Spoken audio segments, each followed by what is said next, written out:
Well, good evening, everyone. Welcome back. I'm Dr. Tamara Beckford with Your Caring Docs. We're telemedicine urgent care. We help those who want to see a doctor quickly. We help small businesses get their employees seen so that they can get back to work and they can get their businesses and have them stay open, right? Now, we also provide information for our general public so that we understand what's going on in our bodies and that we can make some educated decisions along with our healthcare providers, right? So it's great. We do that every week. We do a medical topic so that you know what's going on. And I mean, like, who wouldn't want that? I mean, I know I do, right? So today's topic is based on what's going on here in Texas. I don't know if many of you know, but over the last few days, Houston, Texas has gone through record breaking low temperatures. Now, Texas is known for its heat. Everybody knows that. We're known for heat. However, we had a huge drop in our temperature and we had snow. Now, we had snow in Houston. Houston at times gets dusting of snow, but this time the snow lasted and there was ice on the road. As a result, a lot of people lost power, right? And therefore, there was a high incidence of what we're going to talk about today. Now, I'm going to give you three scenarios and then we'll get into our topic, right? First scenario one, a patient is, they're at home, they brought into the ER, and this is their story. Father is at home, lost power. He is a father, he lives with his wife and his two kids. One is an 8-month old, and the other is a 3-year old. So, no power in the apartment. He's trying to provide food for his family. Therefore, we're in Texas. And at least everyone in Texas has a grill because Texas loves barbecue. So he is cooking food outside on his grill and then he finishes. The grill is hot. So he decides to bring the grill inside the home in order to help to heat up the house. Within an hour, he starts having a headache. The wife, she starts having chest pain, and then both kids start crying. Then they come to the ER. Boom. Have to check out and see what's going on. What's so high on your radar for what's going on with this person and their family? Incident number two, we have a family of teenagers. Mom is out working. We have 18-year-old, 17-year-old twins who are 16, and they have a 13-year-old, right? They're all at home. They have no light and they have no power. They decide to go outside and heat up the grill and bring it inside the house in order to help to heat the home. Within an hour or two, everyone starts having a headache. Boom, they all come to the ER. What is high on our radar at this time? Incident number three, we have a 63-year-old female who has a lot of medical conditions. So this woman is unable to move around that much and she lives with her daughter who's helping to take great care of her, right? This woman has only one leg because she's lost the other one due to an amputation because of all of her medical conditions. She's at home resting. The daughter has to run an errand to try to find food for mom and try to get additional water because they no longer have water. And this is day three without heat. So the daughter has a small grill. She decides to heat the grill, put it at the corner of the room in order to have the room warm because right now it is at 40 degrees. She comes back from running her errands approximately 50 minutes to an hour later. Mom is unconscious. She has to call 911 and mom is brought into the emergency department. What is high in our radar for all three of those incidents? If you have not thought about it at this point, it is carbon monoxide. So carbon monoxide poisoning has occurred in all three of those families. And all of this, unfortunately, are all incidents that I saw within this last week. And therefore, I decided that this week is very important for us to talk about carbon monoxide poisoning, right? So, what is carbon monoxide? I mean, we hear about it. If you're not really in an area where you have a lot of cold temperatures on a persistent basis, you hear about it, yeah, but you don't think about it for a long period of time, right? It's something you heard about in school when you were younger. They might present it in the news every once in a while, but you feel like it might not pertain to you directly. However, carbon monoxide is a gas that not only is it odorless, so you're not going to smell it. It is tasteless, so you don't have a taste in your mouth that something is wrong. It is colorless, so you're not seeing it.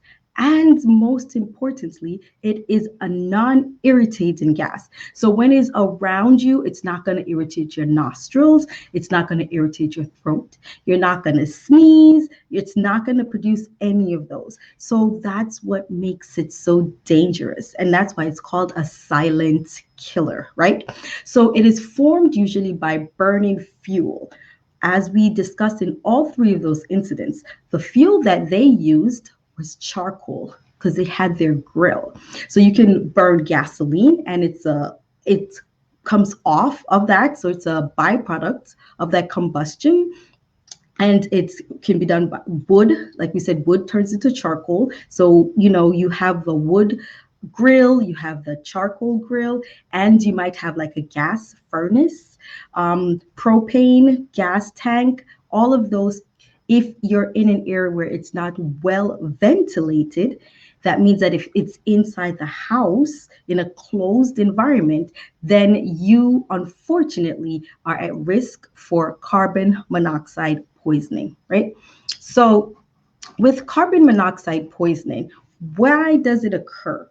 Why does carbon monoxide poisoning occur? So, carbon monoxide poison occur because the carbon monoxide replaces the oxygen that's on your blood cells, right? And therefore, it now you no longer have oxygen that's getting to the tissues, and then the tissues start to get damaged. In some instances, if it's so persistent and you're not getting the oxygen to those areas, the tissues can die. And that's why it is so dangerous.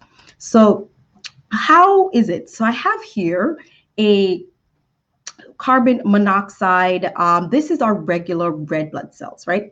So our red blood cells carries oxygen, and the oxygen is carried throughout the body. We have it to our brain, right, to help us function, to help us be alert, to know what's going on, to our heart.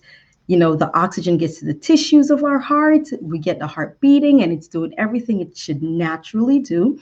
Our lungs, we're breathing, our muscles, and so on. And those even who are pregnant, we breathe in the oxygen as the women breathe in your oxygen, it goes into the fetus. And the fetus actually has a higher affinity for that oxygen because it needs it in order to survive. So the fetal hemoglobin pulls in oxygen even faster than us. It's pulling it from the mother in order for the cells to develop so that it can grow, right?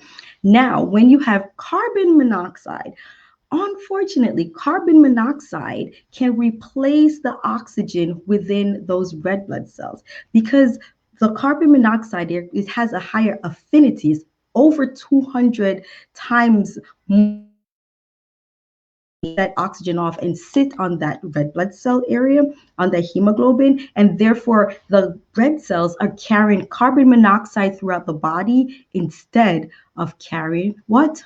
Oxygen. And therefore the body needs oxygen. So if it's carrying carbon monoxide and not carrying oxygen, then the tissues start to damage and they will die, right? So that's how carbon monoxide poisoning occur. So, what are some of the symptoms of carbon monoxide poisoning? I mean, we hear about it. What are some of the symptoms? Remember, in all three of those incidents that I mentioned earlier, every one of them had symptoms of carbon monoxide poisoning. So, one of the first symptoms that you'll notice is that you have headaches. Remember in that scenario too, when we had all those teenagers, they're all together, they're trying to stay warm, and they're bringing in that charcoal grill into the house within an hour and a half, 2 hours. everyone started to have a headache. Now, we all have headaches periodically, but it's very unlikely that everyone in the house will have a headache at the same time. So that is a high alert that something is wrong. And based on the scenario, a charcoal grill with the combustion and it's letting off carbon monoxide in a non ventilated room, it brings you a high suspicion that this is carbon monoxide poisoning, right? So, headaches, nausea can occur. You can start having shortness of breath. Some people start having chest pain, as we mentioned in that first family where the wife, she started experiencing chest pains, right? You will have some people will start to collapse, dizziness, so they get some confusion, and then some people lose consciousness, as we mentioned in that third scenario, where the mother unfortunately was lying on the couch while her daughter tried to heat up the room with the grill.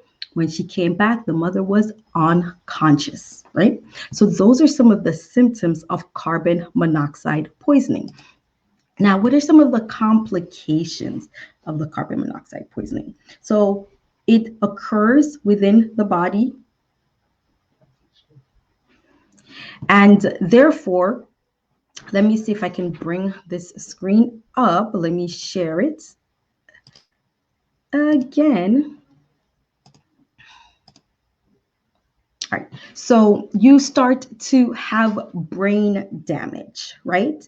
The carbon monoxide comes in, and we're saying that it is replacing the oxygen on those cells, right? It is replacing the oxygen, and therefore the oxygen is not getting to the brain. When this occurs, then we have damage to the brain. So you have brain damage that will occur with that. You have miscarriages, as we talked about the fetus. The fetus has a higher affinity for grabbing those red blood cells from mom. Those red blood cells, unfortunately, is not carrying oxygen. What is it carrying? It's carrying carbon monoxide. And therefore, you will have these complications where the fetus is not getting the oxygen in the tissue it needs in order to grow. And therefore, it brings a high chances of miscarriages, right?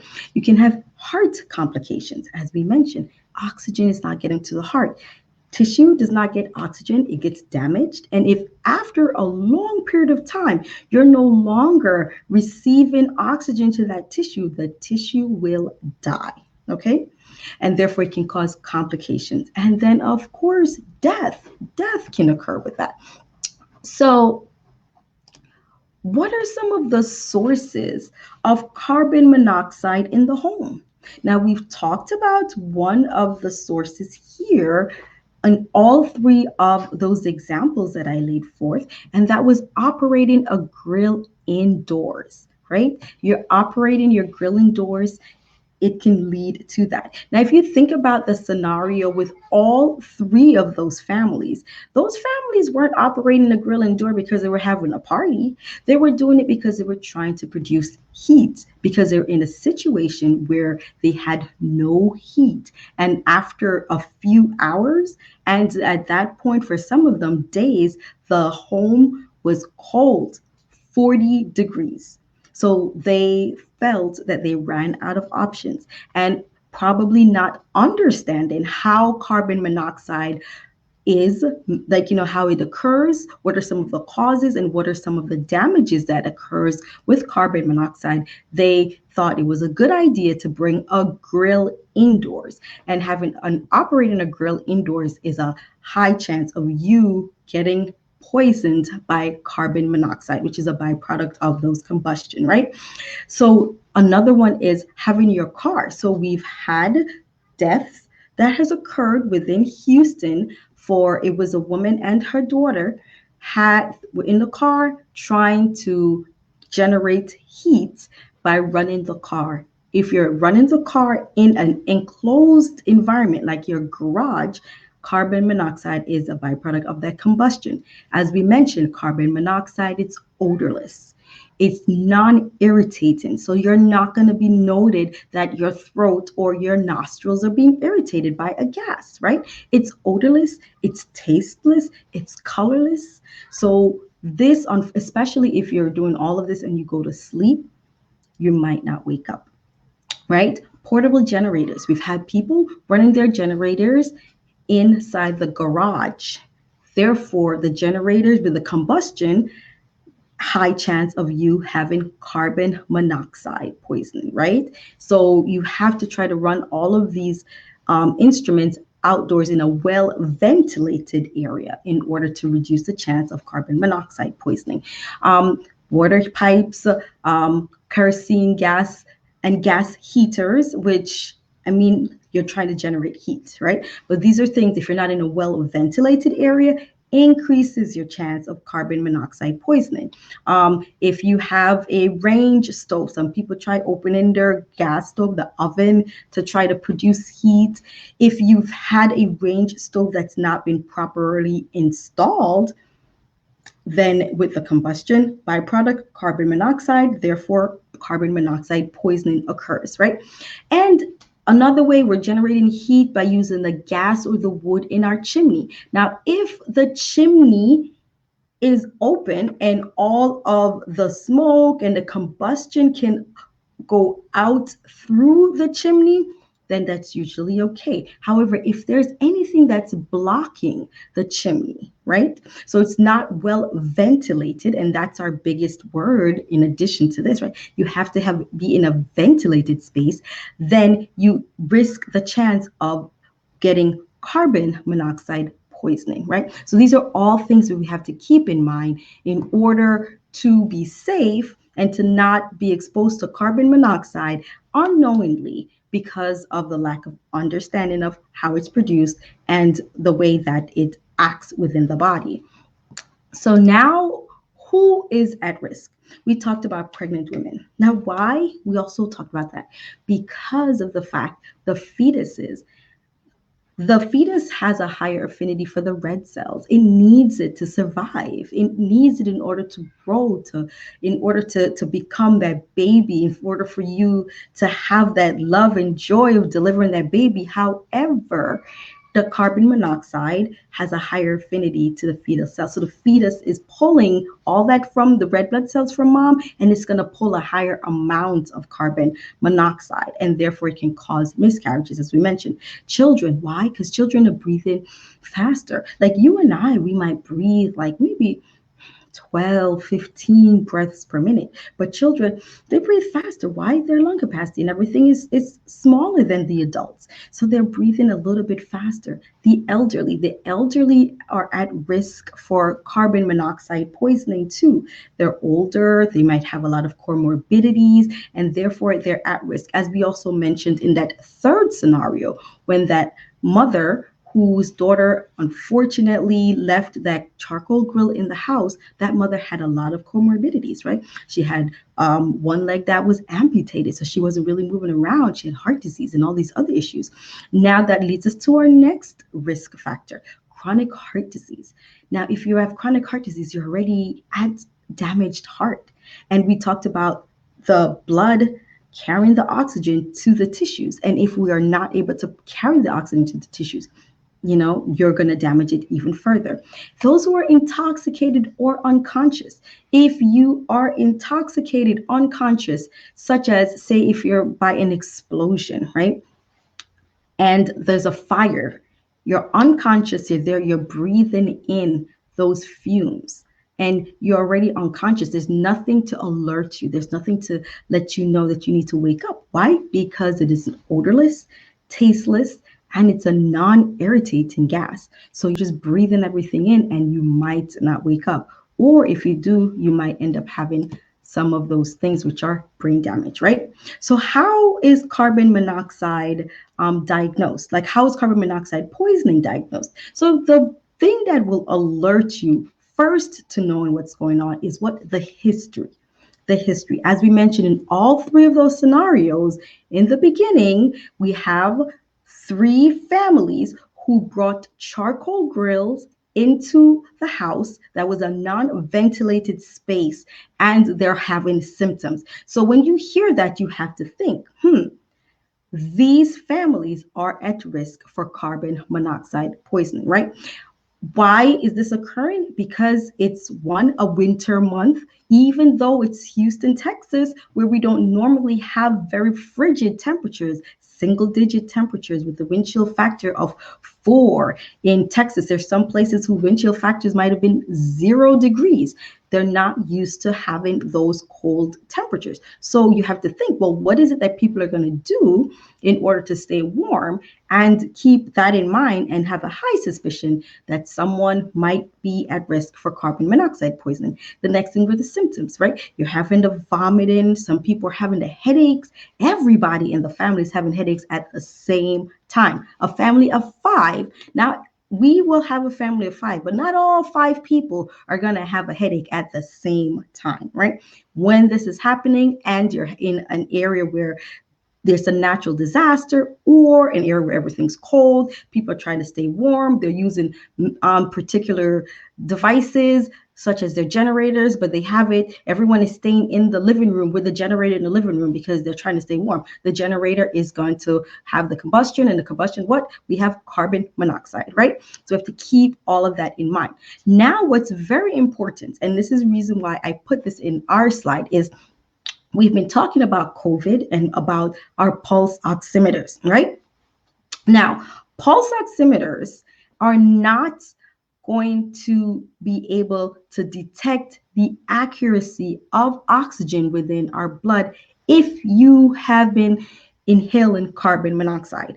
Just based on the fact that pulse oximeter is trying to, it's an infrared wave, right? So it's just really detecting if their particles are attached to the red blood cells. It's like, oh yeah, there's a particle attached to red blood cells, 100% a particle attached to a red blood cell, but it's not detecting if it's the oxygen or if it's the carbon monoxide. So that is not a way for you at home to be able to detect if you have been inhaling carbon monoxide. If you use your pulse oximeter, it's not a true test, and it won't give you a true result of carbon monoxide, right? So that's just important, because I know a lot more people have your pulse oximeters now because we're in COVID times, and we've really stressed with you trying to determine your oxygen level because of the COVID symptoms and those who have had COVID, and if you're having shortness of breath. So if you're having the shortness of breath and you're using the pulse oximeter, it's not giving you a true result, right? The way that we test if you have carbon monoxide is through a blood test. We check your carboxyhemoglobin, which is a byproduct of the carbon monoxide, and we check that in the blood, and we can detect if the levels are high or not. Now, if you are a smoker, at baseline, you will have a range of carboxyhemoglobin within your body because you're a smoker. Combustion, same thing, carbon monoxide, right? However, if the carboxyhemoglobin level is above a certain range, then we know that along with everything else, right? Your symptoms, the situation, which we call the history, if all of that's going on, we know that you have been suffering from carbon monoxide poisoning, right? So what are some of the treatments for carbon monoxide? Now, remember, the carbon monoxide is attaching itself to the part of the red blood cell, which is the hemoglobin area, and it's kicking oxygen off because it has a 240% more affinity for that area, right? So it's a stronger force field. If we think about it like Star Wars, it's a stronger force field than the oxygen. So how do you get the carbon monoxide out? We need more oxygen, right? More oxygen. So that's how we do it. So whenever someone is coming in to the emergency department, if you're call 911 with a high suspicion, the first thing that they're going to do is give you oxygen, right? So we do a high flow oxygen, and we do that on a non-rebreather. So while we're getting all your lab work, we're not sitting there trying to figure out this. As soon as you get there, high risk of carbon monoxide poison, oxygen. Now, if you're starting to have some of the neurological symptoms of carbon monoxide, such as you're getting confused, you're starting to, or you're unconscious, then we need an even higher amount of oxygen. And that's done through a hyperbaric oxygen chamber, through hyperbaric oxygen therapy, right? So this is a hyperbaric therapy chamber, and it's a higher, so the pressure of oxygen is under a higher pressure, so it's a greater chance of knocking that carbon monoxide off and getting the oxygen back on that cell in the hemoglobin, so that you can survive this whole carbon monoxide poisoning that has occurred, right? Now, when you have been on high flow oxygen, for high flow oxygen to the hyperbaric chamber, time difference is a lot, right? If you have, like I said, mild or medium symptoms, you're having the headache, the nausea, then we'll do the high flow oxygen. If you start having the chest pain or the neurological symptoms, or if you are pregnant, yes, remember, keep talking about the fetus. It's pulling more and more of that cell in the red blood cells that's filled with the carbon monoxide. And therefore, it's imperative that we get that off. So the hyperbaric oxygen therapy are used in those situations. So now some of the sequelae of carbon monoxide poisoning.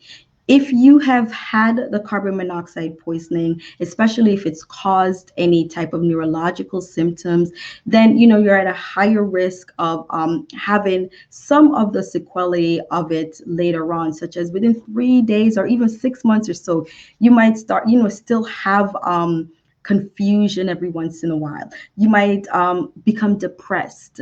There are just a lot of changes. If you've had really bad neurological symptom, you're unconscious, and they're not able to get you back, then of course the ultimate thing is that death does occur. And that's why it's so important that I let us know what's going on with carbon monoxide. It's not something that's very prevalent here. We don't understand it, or we're not going through the situation as often, I should say, here in Texas. But it's happening now. It happens in other states. They're probably a little bit more aware, but I think it's important for us to know what's going on within our community so that we can be aware and we can make great medical decisions and great decisions generally, right? In knowing that we want to produce heat, but what are some of the great ways to try to stay warm when we're in cold weather that is unprecedented and just staying for more than a day? When we're on day 3, 4, layers, layers, layers.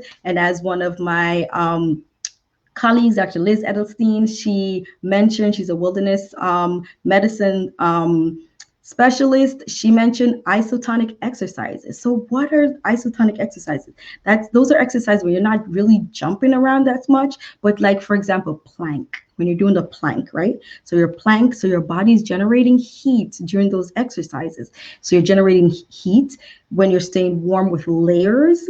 You move to one room and then you try to get everyone as close to each other, and you use you can tape off any areas of that are like you can lose heat within that house. Like, for example, around the door frame, you can put towels or old t-shirts so that you're not losing heat around there, and also around the windows. So those are ways that you can try to keep the heat that you generated in a small room. In that area, you're generating heat with layers and layers of blankets and clothing, and doing isometric exercise such as planking, and that those are ways that you can stay warm in addition.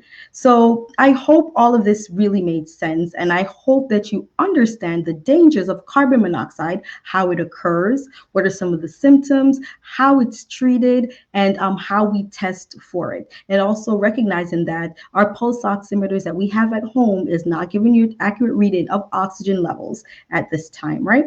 I'm Dr. Tamara Beckford with Your Caring Docs. I will see you guys next time when we have a great topic for you. All right, I will see you then.